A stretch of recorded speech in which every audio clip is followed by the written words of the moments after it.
Hey guys, what's up everyone? Welcome back to the channel. This is Shivam Dwivedi and you are watching Economics Easy है chapter number 16 international economic organisation and India को आज हम continue करने के लिए जा रहे हैं। और आज के इस वीडियो सेशन में मैं आपको बताऊंगा इंटरनेशनल मॉनेटरी फंड, जिसको हम शॉर्ट में आईएमएफ बोलते हैं। दोस्तों याद रखना, अगले आधे घंटे के अंदर मैं आपको आईएमएफ की ऐसी हिस्ट्री और ब्रीफ डिस्कशन करवाऊंगा कि उसके बाद अगर कहीं भी आपके प्रीलिम्स, मेंस या किसी भी स्टेट लेवल के एग्जाम में क्वेश्चन आए तो आप उसे मिस कर ही नहीं सकते। ये वादा है मेरा। बस मेरे साथ वीडियो के टिल एंड तक बने रहना, एक एक चीज पर डिस्कशन कराऊंगा। दोस्तों अच्छी बात है कि इस चीज पर मैंने अपने खुद के नोट्स बनाए हुए हैं, तो पहले मैं आपका बेस बनाने के लिए अपने नोट्स का यूज करूंगा और उसके बाद मैं इस बुक में लिखी हुई चीजों पर बात करूंगा, क्योंकि इस बुक में बहुत टेक्निकल वर्ड्स दे रखे हैं जिनको बताने के लिए पहले मुझे आपको बेस बताना पड़ेगा अपने नोट्स की हेल्प से। और ये सारे के सारे जो हमारे हैंड रिटन नोट्स होते हैं ये आपको हमारे टेलीग्राम चैनल इकोनॉमिक्स ईजी पर मिल जाएंगे। दोस्तों अगर आप लोगों ने अभी उस चैनल को ज्वाइन नहीं किया है तो जल्दी से टेलीग्राम चैनल ज्वाइन कर लीजिए, लिंक मैंने दिया डिस्क्रिप्शन बॉक्स में।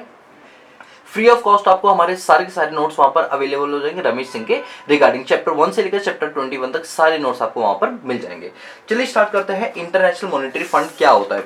दोस्तों याद होगा कि हमने जो लास्ट क्लास थी उसके अंदर ये पढ़ा था कि इंटरनेशनल मॉनेटरी फंड बनाया कैसे गया था। तो एक बार मैं छोटी सी रिविजन लगवा देता हूँ जिससे कि आपको ये समझ आ जाएगा कि हाँ ये बनाया कैसे गया था। मेक श्योर कि आपने वो क्लासेस हमारी देख ली, बट स्टिल कोई बात नहीं, मैं आपको रिविजन दोबारा लगवा देता हूँ।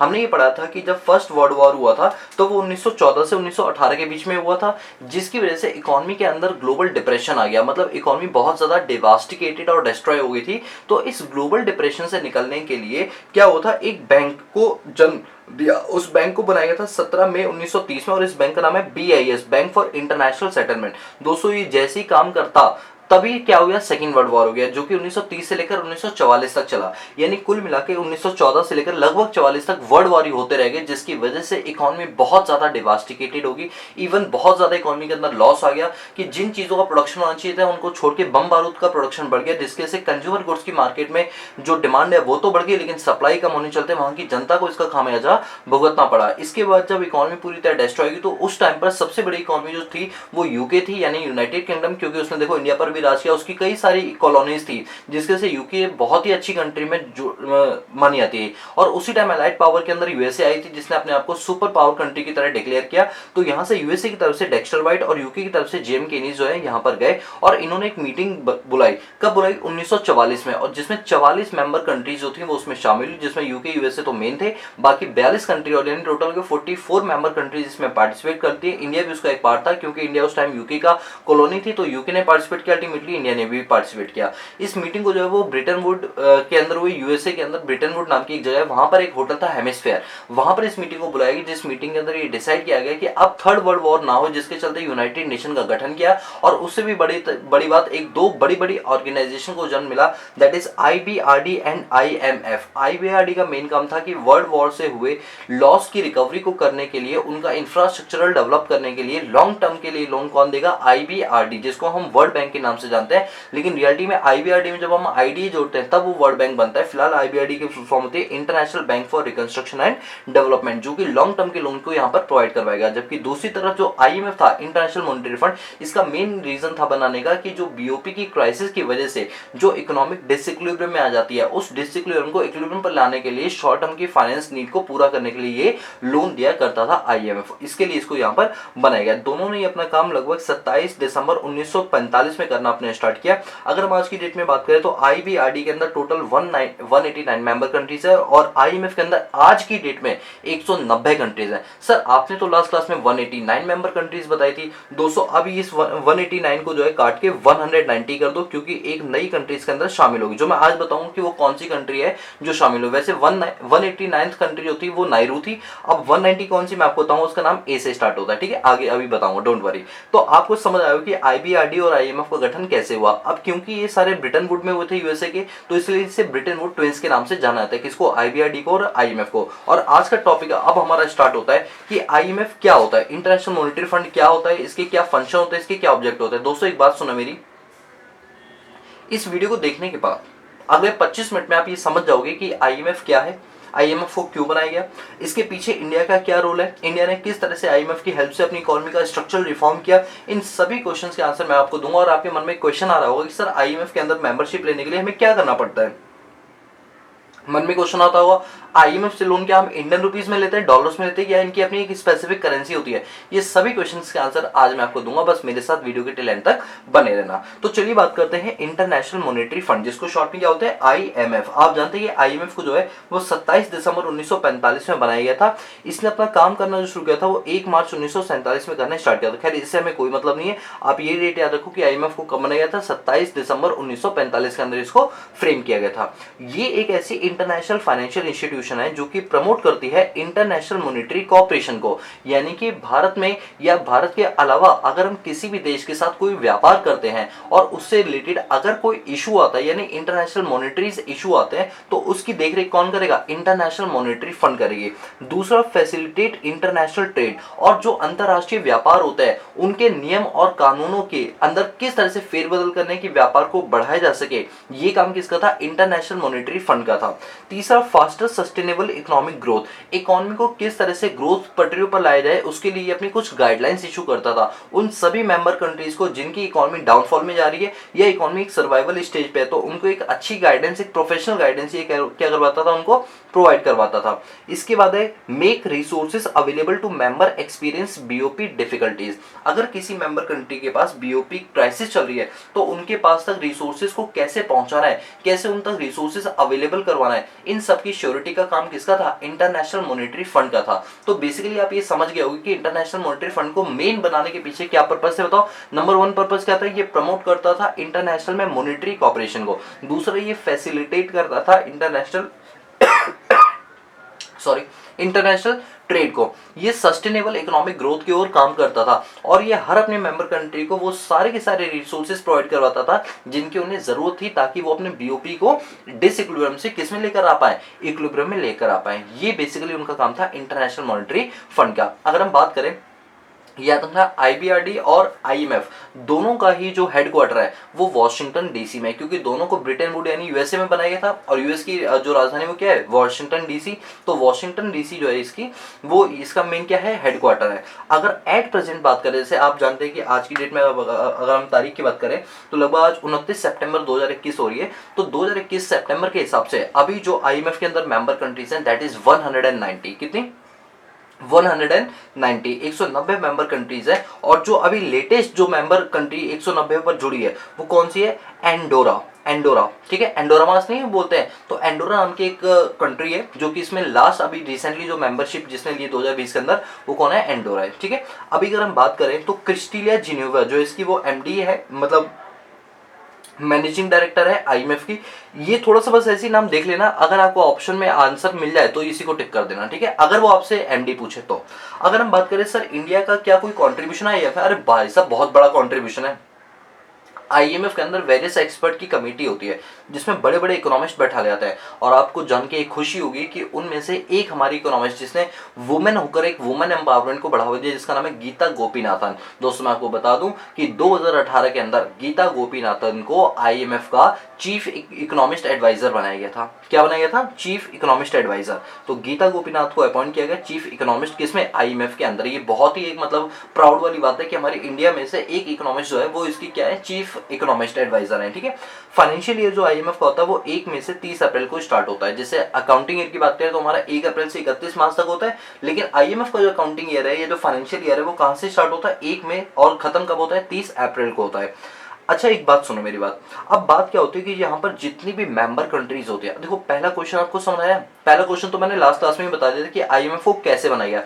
दूसरा क्या सीखा हमने कि आईएमएफ का क्या काम है, क्या ऑब्जेक्टिव है, किस वजह से इसको बनाया गया। अब हम तीसरी बात ये सीख रहे हैं कि आईएमएफ के अंदर जो सिस्टम होता है, काम कैसे किया जाता है। सर आईएमएफ के अंदर थोड़ा हमें इसके बारे में बताओगे। हाँ दोस्तों बिल्कुल, मैं आपको बताता हूँ कि आईएमएफ में जो काम किया जाता है वो किस तरीके से किया जाता है। आपको ये जान के बहुत हैरानी होगी कि सर इस तरीके से आईएमएफ का मैकेनिज्म चलता है। जी हाँ दोस्तों, इसी तरीके से चलता है, मैं आपको बताता हूँ। देखो आईएमएफ के अंदर क्या होता है, एक कोटा सिस्टम चलता है। मेरी बात को सुना ध्यान से तो आपको ज्यादा अच्छे से समझ आएगा कि जो हमारा इंटरनेशनल मॉनेटरी फंड है, जिसको हम शॉर्ट में क्या बोलते हैं, आईएमएफ, इसके अंदर अभी कितने मेंबर्स है बताओ। सर अभी 190 मेंबर कंट्रीज है, बिल्कुल सही कहा। अभी हमारे पास 190 मेंबर कंट्रीज है। अब इसमें क्या होता है कि जितनी भी कंट्री है, like country number 1, country number 2, country number 3, ऐसे करते करते कंट्री नंबर 189, कंट्री नंबर 190, ये जितनी भी कंट्रीज होती हैं ये सब क्या करती हैं, एक पूल बनाती है। ये देखो एक गुल्लक बना रहा हूं मैं, ये देखो, ये एक मटका बनाया मैंने, ये एक मटका बनाया यानी गुल्लक बनाई। अब इस गुल्लक में सभी लोग पैसा कंट्रीब्यूट करेंगे, सभी लोग अपना पैसा कंट्रीब्यूट करेंगे और इस गुल्लक को हम बोलते हैं कोटा। क्या बोलते हैं? इस गुल्लक का नाम होता है कोटा सिस्टम। क्या नाम होता है? कोटा सिस्टम होता है। सर एक बात बताओ, जैसे लेट सपोज हम कंट्री 1 यूएसए को ले लेते हैं, कंट्री 2 हम चाइना को ले लेते हैं और कंट्री 3 हम साउथ अफ्रीका को ले लेते हैं। तो सर हम जानते हैं यूएस सॉरी दोस्तों, यूएसए एक डेवलप्ड इकोनॉमी है, बहुत पैसा है। चाइना भी एक डेवलप्ड इकोनॉमी, बहुत पैसा है। लेकिन south Africa under developed economy है। तो सर सभी को इक्वल इक्वल पैसा डालना पड़ता है? The answer is no. हर बंदा अपनी इकोनॉमी का जो जीडीपी है उसका एक सर्टेन अमाउंट ही इसके अंदर कंट्रीब्यूट करता है। ऐसा जरूरी नहीं कि आप बहुत, जितना यूएसए कंट्रीब्यूट करे उतना ही सभी कंट्री करेंगे, जितना चाइना जापान कर रही है उतना ही, ऐसा नहीं है। हर कंट्री अपनी जीडीपी के हिसाब से यहाँ पर क्या करेगी, अपने पैसे का कंट्रीब्यूशन देगी। अब क्या होता है कि जैसे कमेटी सिस्टम होता है ना, सब लोग पैसा डालते हैं, फिर जिसको जरूरत होती है उसको ये पैसा मिल जाता है। ठीक इसी तरह से सिस्टम यहाँ भी चलता है। दोस्तों मैं जितनी आसान भाषा में हो सकता है उतनी आसान भाषा में आपको समझाऊंगा, जिससे आपको आईएमएफ की फंक्शनिंग का पता चल जाए। तो यहाँ पर क्या होता है, यहाँ पर जो मेंबर कंट्रीज होती है, मेंबर स्टेट्स बोलते हैं उनको, तो उनके द्वारा क्या जाता है, फंड्स को कंट्रीब्यूट किया जाता है एक पूल के अंदर। पूल मतलब ये पूरा आपका एक गुल्लक है। इसके अंदर क्या जाता है, इसके अंदर क्या होता है कि अगर मान लो किसी कंट्री को, लेट सपोज कि नायरू को, जो कंट्री नंबर 189 थी, इसको पैसे की जरूरत पड़ जाती है, तो इसमें से इस गुल्लक से निकाल के इस पैसे को यहाँ पर दे दिया जाता है, जिससे ये अपने बीओपी क्राइसिस को, जो बीओपी उसका नेगेटिव है, उसको ये क्या कर पाए, इक्विलिब्रियम यानी इक्वल कर पाए। इस तरीके से इसको हम बोलते हैं कोटा सिस्टम। क्या बोलते हैं? Quota system. जो इकोनॉमी जितनी ज्यादा डेवलप होगी वो उतना ज्यादा पैसा इसमें कंट्रीब्यूट करेगा, और जितनी इकोनॉमी पूरेस्ट या लो इनकम ग्रुप इकोनॉमी होगी वो उतना ही कम पैसा इसके अंदर क्या करेगी, कंट्रीब्यूट करेगी। तो सर इससे तो कम, जो छोटी इकोनॉमी उसको फायदा मिलता होगा? अरे बिल्कुल मिलता होगा। इसी वजह से तो हमने ये बनाया आईएमएफ की हर इकोनॉमी को फायदा मिले। अल्टीमेटली फायदा तो हम छोटे इकोनॉमी को चाहते हैं ना, कि वो इकोनॉमी भी बराबरी का टक्कर यहाँ पर ले पाए। चलिए अब देखो, मैंने इसको ना हिंदी में भी लिखा हुआ है, आप इसको ध्यान से पढ़ना, मैं बोल के आ रहा हूँ यहाँ पर। एक मिनट इसको सही कर देता हूँ। देखो 7th पॉइंट पढ़ो। 7th पॉइंट क्या लिख रहा है कि आईएमएफ के पास जो पैसा है, आईएमएफ के पास जो अपना पास आईएमएफ के पास जो पैसा है, एक मिनट दोस्तों, ओहो वेट गाइस, थोड़े से मेरे ना पेपर इधर उधर हो गए जिसकी वजह से मुझे बड़ी प्रॉब्लम हो रही है, क्योंकि अभी मुझे आपको लिख के भी समझाना है और मेरे पास वो चीज़ ही पता नहीं कहाँ चलेगी। चलो कोई बात नहीं। देखो आईएमएफ के पास जो पैसा कंट्रीब्यूट फंड के द्वारा किया था वो कोटा सिस्टम के द्वारा आता है, जिसमें कंट्रीज अपने अपने फंड को पूल में कंट्रीब्यूट करती है, और जिस कंट्री का जितना ज़्यादा डेवलप्ड होगी उतना ज़्यादा से वो पैसा देना पड़ेगा। अब हम बात करते हैं आईएमएफ को बनाने के पीछे क्या क्या ऑब्जेक्टिव थे। तो सबसे पहला ऑब्जेक्टिव ये था, ये चाहते थे इंटरनेशनल मॉनेटरी कॉपरेशन बनाना, कि जितनी भी हमारी मेंबर स्टेट्स है। सर आप मेंबर स्टेट क्यों बोल रहे, मेंबर कंट्री क्यों नहीं बोल रहे? दोस्तों जो कंट्री है ना वो अपने आप में स्टेट बन जाती है। वर्ल्ड लेवल पे अगर हम देखें तो हमको हम स्टेट बोल सकते हैं, ठीक है, मेंबर के स्टेट भी बोल सकते हैं। ओके सर, तो यहाँ पे जो मेंबर स्टेट्स है उनकी जो है इंटरनेशनल मॉनेटरी कॉपरेशन को हम प्रमोट करना चाहते हैं, हम एक्सचेंज रेट को स्टेबल करना चाहते हैं। अच्छा एक बात बताओ, अगर मान लो किसी कंट्री ने बोला कि हम ना फ्लेक्सिबल एक्सचेंज रेट सिस्टम चलाएंगे, कोई बोले नहीं हम तो फिक्स एक्सचेंज रेट सिस्टम चलाएंगे, कोई बोले नहीं हम तो हाइब्रिड सिस्टम चलाएंगे, जिससे हमारी इकोनॉमी को फायदा पहुंचे दूसरे को ना, तो ऐसे में ये कौन इंश्योर करेगा कि कौन सा सिस्टम किस इकोनॉमी के लिए बेस्ट है? ये आईएमएफ इंश्योर करेगा। यानी आईएमएफ बताएगा कि एक्सचेंज रेट की स्टेबिलिटी के लिए आपको कौन सा सिस्टम फॉलो अप करना चाहिए, क्योंकि इसके पास स्टैटिकल डेटा और एक्सपर्ट्स बैठे होता है जो आपकी इकोनॉमी के लिए एक अच्छी एडवाइस आपको प्रोवाइड करवाएंगे। ये इंश्योर करेगा कि हर जो इंटरनेशनल ट्रेड है वो बिल्कुल बैलेंस तरीके से हो। ऐसा ना हो कि इसका फायदा सिर्फ एक नेशन को हो, ऐसा बिल्कुल भी नहीं होगा। इसका फायदा हर एक छोटी से छोटी कंट्री को पहुंचा, इस तरीके की यहाँ पर पॉलिसीज को फ्रेम किया जाएगा। यहाँ पर क्या होगा कि जो ग्रांट दी जाएगी वो economic assistant to member countries को दी जाएगी, जिससे वो अपने बीओपी के इम्बैलेंसेस को क्या कर पाए, बैलेंस कर पाए। यानी ग्रांट का मतलब है यहाँ पर पैसे दिए जाएंगे उन कंट्रीज को, उन मेंबर कंट्रीज को जिसकी बीओपी किस में जा रही है, एडवर्स में जिसकी बीओपी एडवर्स में जा रही है। इसके बाद है to minimise imbalances in quantum and duration of international trade. अगर कल को कोई इम्बैलेंस चलेगा, व्यापार करते टाइम कोई दिक्कत आती है, तो कोई बात नहीं, आईएमएफ आपकी पूरी पूरी हेल्प करेगा अगर आप उसकी क्या हो, मेंबर कंट्रीज। अब एक बात देखो, अगर हम यूनाइटेड नेशंस के हिसाब से देखें तो 193 कंट्रीज यूनाइटेड नेशंस के हिसाब से है। अगर हम वर्ल्ड में वैसे देखें तो 195 कंट्री है, जिसमें से 190 तो इसकी मेंबर बनी चुकी हैं। तो बची कितनी है, 3 और 2, मतलब एक तरह से 5 कंट्रीज बची है। तो बस बाकी सब तो इसकी मेंबर कंट्रीज ही हैं, ठीक है। चलिए, अब यहाँ पर क्या लिखा हुआ है, अभी इस वाले पॉइंट को छोड़ दो, मैं इस वाले पॉइंट को अभी स्किप करा के थोड़ा सा आगे ले जाना चाहता हूँ जिससे आपका बेस और अच्छा बन जाए। इसके बाद मैं इसकी करेंसी के ऊपर आऊंगा। देखो, अब हम बात करते हैं आईएमएफ किस तरह की फंक्शन करती है। तो मैं आपको बता दूं, आईएमएफ के बेसिक 3 फंक्शन होते हैं। कितने होते हैं? 3, रेगुलेटरी, फाइनेंशियल और कंसल्टेटिव। अब मैं आपको एक एक करके बताता हूँ। देखो, रेगुलेटरी फंक्शन की जहां तक हम बात करें, ये क्या करती है आईएमएफ, अपनी जितने भी मेंबर कंट्रीज है उनको ये निरीक्षण करती है, मतलब उसकी ओवरसीजिंग करती है। अच्छा, ओवरसीजिंग का मतलब होता है उसको देखना कि कौन सी कंट्री किस तरह के काम करे, कहीं ऐसा तो नहीं कि वो सिर्फ अपने फायदे का, बेनिफिट के लिए काम कर रही हो बल्कि बाकी कंट्रीज को उससे लॉस हो। तो इस तरीके से ये ओवरसीज का काम करती है और ये देखती है कि कंट्री सही लेवल पे सही काम कर रही नहीं कर रही, यानी ये एक तरह से क्या कर रही है, रेगुलेटरी फंक्शन प्रोवाइड करवा रही है। दूसरा, ये क्या करती है आईएमएफ, ये देखती है कि जो उनके मेंबर कंट्रीज है, अगर किसी को बीओपी में डिफिकल्टीज आ रही है, यानी बीओपी उसका नेगेटिव में जा रहा है, तो उसको किस तरह से हम फाइनेंशियली हेल्प करें कि उसका बीओपी इक्विलिब्रियम में आ जाए और उसकी इकोनॉमी के अंदर स्टेबिलिटी बनी रहे। And this system is called, this function is called financial function. This system is called financial function. And number 3, ये उन अपनी मेंबर कंट्रीज को टेक्निकली हेल्प प्रोवाइड करवाती है जिनके पास टेक्नोलॉजीज उतनी अच्छी नहीं है, उतनी एडवांस टेक्नोलॉजी नहीं है जितनी उनके पास होनी चाहिए, और उनको टाइम टू टाइम ये बताती भी है कि आपको किस तरीके के काम करने चाहिए ताकि आपकी इकोनॉमी के अंदर एक अच्छा और एक पॉजिटिव परफॉर्म देखने के लिए यहाँ पर मिल जाए। And this function is called consultative function. This function is called consultative function. तो बेसिकली आईएमएफ के कितने फंक्शन होते हैं बताओ? RFC, RFC, RFC, regulatory function, financial function और कंसल्टेटिव फंक्शन। आई होप आपको ये चीजें क्लियर हो गई। अब हम बात करते हैं आईएमएफ के स्ट्रक्चर के बारे में कि आईएमएफ के अंदर जो मीटिंग्स होती हैं उनमें कौन कौन से लोग होते हैं। अच्छा, मेरी बात को ध्यान से सुनना, मैं बताना क्या चाह रहा हूँ, मैं बताना ये चाह रहा हूँ कि जैसे अगर हम बात करें आईएमएफ की, ठीक है, अब सोच के देखो आईएमएफ के अंदर जब मीटिंग्स होगी, ये देखो ये मीटिंग हो रही है, ठीक है, अब इस मीटिंग के अंदर क्या है, हमारे पास बहुत सारी सीटें होंगी। हम जानते हैं इस मीटिंग के अंदर कितने लोग बुलाने हैं, हमें 190 नेशंस के जो रिप्रेजेंटेटिव है उनको बुलाना है। एक बात सोचो, ये मीटिंग कितनी फ्रूटफुल होती होगी ना, कि जब 190 कंट्री के लोग जब आएंगे तो भाई साहब इनकी सीटिंग अरेंजमेंट भी अच्छी खासी होनी चाहिए, है ना, बहुत सारी होनी चाहिए।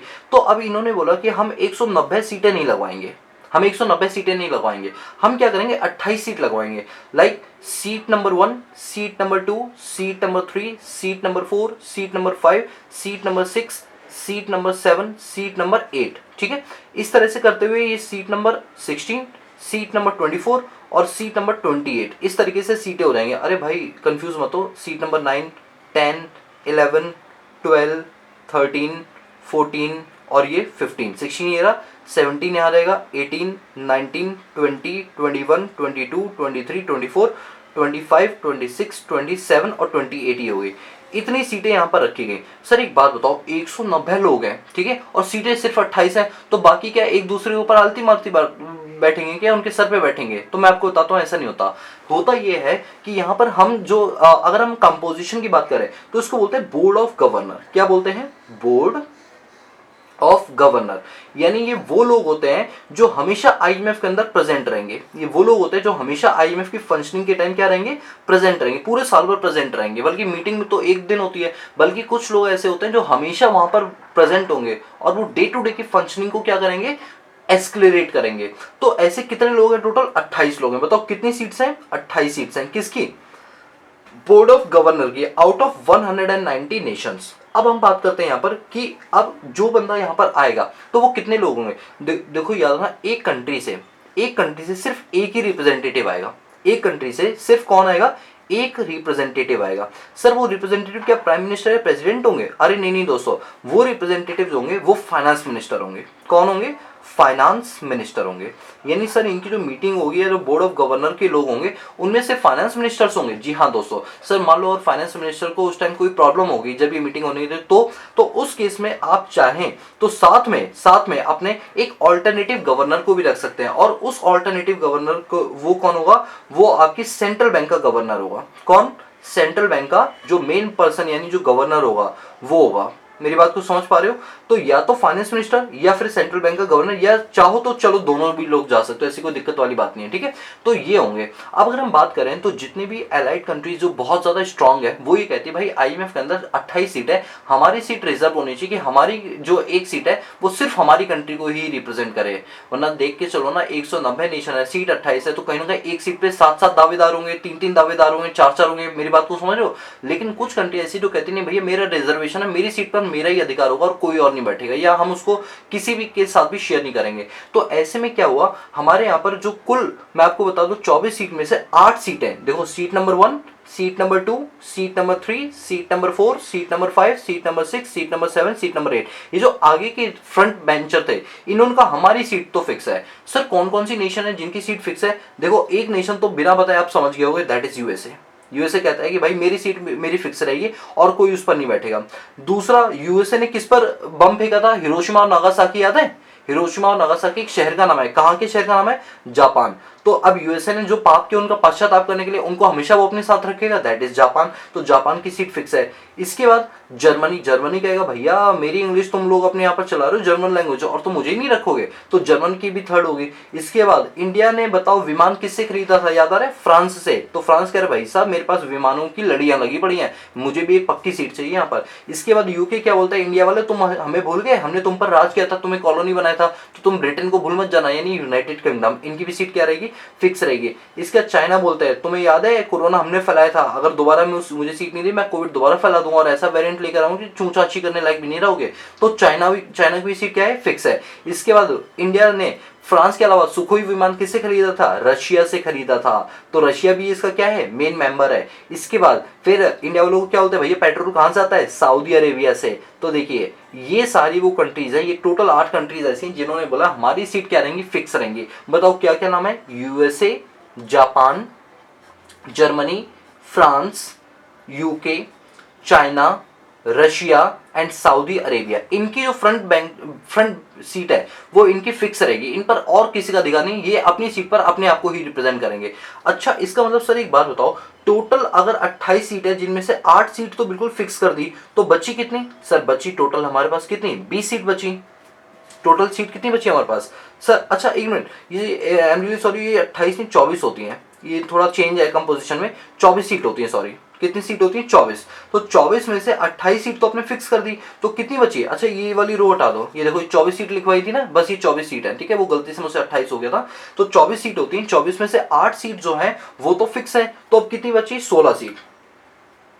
अब आप बताओ इन 16 सीट्स को कौन रिप्रेजेंट करेगा? 190 नेशंस में से 8 तो चले गए, तो कितने बचे? 182 नेशंस। यानी इन 16 सीट्स को कौन रिप्रेजेंट करेगा? 182 नेशंस। देख रहे हो कि किस तरह से भेड़ चाल इस तरह से इन्होंने अपनी रिजर्वेशन करवा लिया, बाकी सब जनरल डब्बे में एक की जगह 2-2 3-3 लोग बैठे हुए, कुछ ऐसा देखने के लिए मिला है। जी हाँ दोस्तों, आपने बिल्कुल सही सोचा। सर क्या हमारी इंडिया की सीट फिक्स नहीं है? हाँ दोस्तों, इंडिया की भी सीट फिक्स है, लेकिन ऐसी नहीं कि उस पर खुद वो अपना पूरा राज करे। लेट सपोज जैसे मैं S9 में इंडिया को ले लेता हूँ, तो यहाँ पर नो डाउट इंडिया की सीट फिक्स है, लेकिन इसमें इंडिया जो है वो अपने साथ साथ और भी लोगों को अपने साथ शेयरिंग में रखता है। सर वो कौन कौन सी कंट्री है? बांग्लादेश,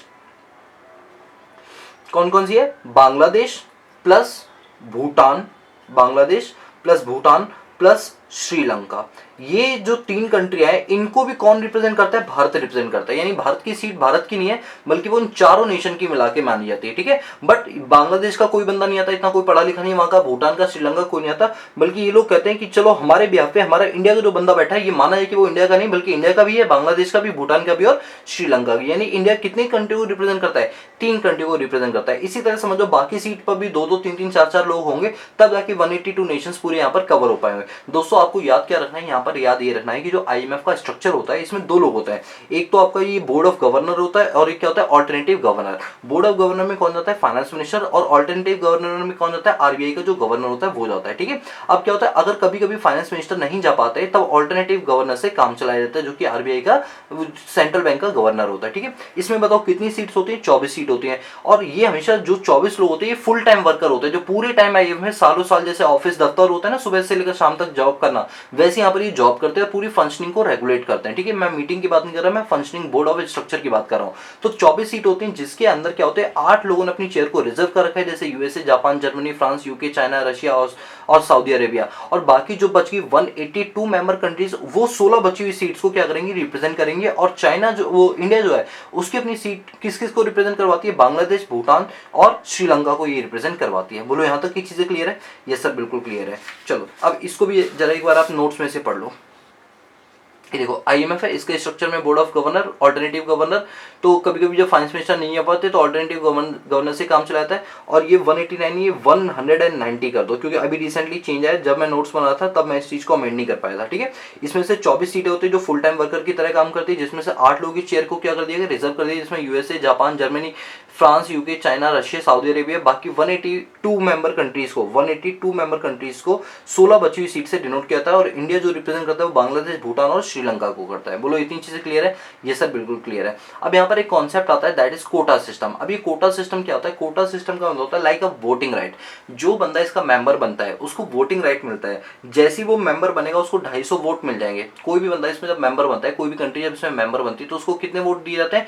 250 वोट दिए जाते हैं। बट अगर वो इसके बाद अगर कोई एक एडिशनल वोट चाहता है तो उस एक एडिशनल वोट के लिए उसको 1 लाख एसडीआर देने होते हैं। कितने देने होते हैं? 1 लाख एसडीआर देने होते हैं। अब आप कहोगे सर ये एसडीआर क्या होता है? ये तो आपने अभी बताया। चलो मैं अब आपको बताता हूँ एसडीआर का मतलब क्या होता है। देखो अच्छा एक बात बताओ, यहाँ ये कोटा सिस्टम क्या रहा है? अभी मैंने आपको बताया था। अब एक बात सोच के देखो कि अब यूएसए वाला कहेगा नहीं मेरा डॉलर सबसे अच्छा है, कोई कहेगा नहीं यूरो अच्छा है, कोई कहेगा नहीं पाउंड अच्छा है, कोई कहेगा नहीं जापानीज येन अच्छा है, कोई कहेगा नहीं चाइनीज रेमबर्गिनी अच्छी है। तो ऐसे तो बहुत दिक्कत होगी। फिर हम भी कहेंगे हमारे भारत का रुपीज अच्छा है, कैनेडियन डॉलर अच्छा है। तो अब ऐसे सिस्टम बहुत बिगड़ जाएगा हमारा। तो आईएमएफ ने क्या किया था 1969 को, यहां पर लिखता हूं, आईएमएफ ने अपनी एक खुद की एक करेंसी चलाई। अच्छा वो करेंसी ऐसी नहीं होती कि उसे प्रिंट करना पड़ता है, ऐसा नहीं होता, वो वर्चुअल करेंसी होता है, ठीक है। जैसे आप देख पा रहे हो बिटकॉइन है, बिटकॉइन कोई असल में कॉइन नहीं है बल्कि एक वर्चुअल करेंसी है ना। इसी तरह से आईएमएफ ने अपनी एक करेंसी लॉन्च की थी 1969 में। देखो 1944 में जब इसको बनाया गया था तो 1944 से लेकर 1968 तक तो इसमें डॉलर्स में ही काम होता रहा, क्योंकि डॉलर्स की डोमिनेंसी वहां पर चल रही थी, ठीक है। बट फिर क्या हुआ कि आईएमएफ को लगा कि नहीं ऐसे तो हम एक कंट्री को ज्यादा बढ़ावा दे रहे हैं, तो इसलिए उसने क्या किया, इस डॉलर को हटा के क्या कोशिश की कि हम एक बास्केट ऑफ करेंसी बनाएंगे। क्या बनाएंगे?